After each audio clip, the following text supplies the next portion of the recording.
A very good afternoon to everyone. I would like to take this opportunity to thank AIOC and Dr. Subhashini for this opportunity.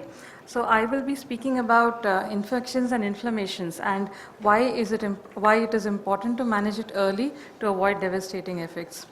So Bleb-related infections can be classified as blebitis or Bleb-associated endophthalmitis. The 5-year risk of blebitis and that of Bleb-associated endophthalmitis is about 6.3% and 7.5% respectively, and most cases present an average of 3.1 years following a trabeculectomy. It is a presumed infection. A blebitis is a presumed infection in and around a filtering bleb without vitreous involvement, and this term was coined by R.H. Brown in 1994. Usually you have a mild to moderate anterior chamber reaction. It is a limited form of infection at a bleb associated with an AC reaction and sometimes a hyperpion. Inferior blebs have a much higher risk of about 7.8% risk per patient year as compared to superior blebs, which have about 1.3% risk per patient year. Blebitis patients present with sudden onset pain, photophobia, discharge, and mildly reduced vision. The conjunctiva is usually hyperemic with a white or opacified bleb. A typical white on red appearance is noted, and anterior chamber reaction with or without hyperpion is very common. The most common organism in this situation is Staph aureus and Staph epidermidis. Bleb leak is often found in these situations. Now the risk factors, the number one risk factor is a bleb leak, as it makes entry of organisms easier into the conjunctiva. Intraoperative mitomycin C results in a thin-walled bleb, increasing the risk of bleb leak. Chronic steroid and antibiotic use has also been associated. High axial length patients usually, that is myopes, usually have a thinner conjunctiva and hence a risk of a thinner bleb. Conjunctivitis and upper respiratory infections usually represent pre-existing infections. This is a picture of a thin-walled bleb which is at a risk of leak and blebitis. This is a really high-risk bleb. Now, bleb leak increases the risk of bleb infection 26-fold as it allows bacteria access into the eye. Early leakage, which is seen within the first 3 months following surgery, is usually due to wound dehiscence or incomplete conjunctival closure.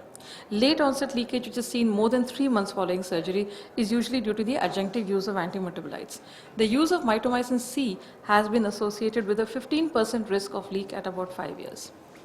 So, in order to manage a bleb leak, the best thing is to prevent it.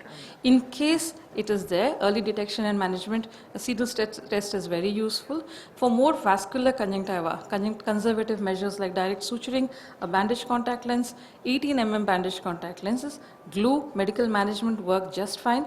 But for avascular leaking bleb, surgical intervention in the form of bleb revision and amniotic membrane grafting may have to be undertaken.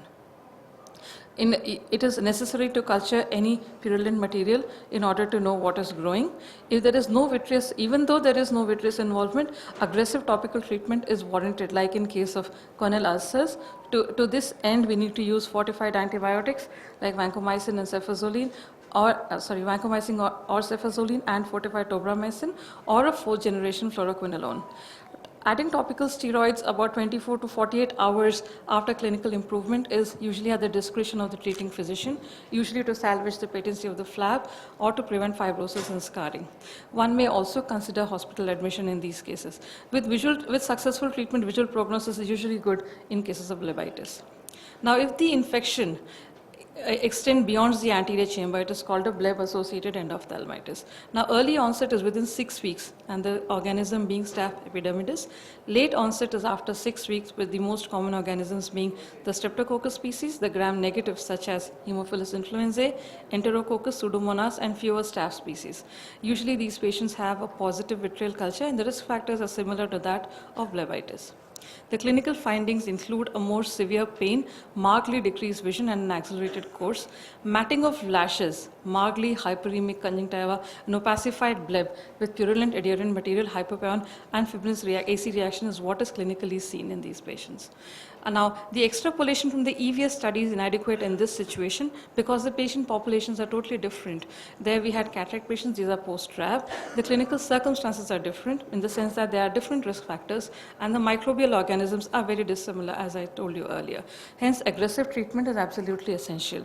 So early PPV with intravitreal vancomycin and either ceftazidime or amikacin may be the best way to go. Adjunctive intravitreal dexamethasone may be given if needed. Now, the visual prognosis is usually very poor, with 94% visual acuity in 20/200 or less being reported in studies.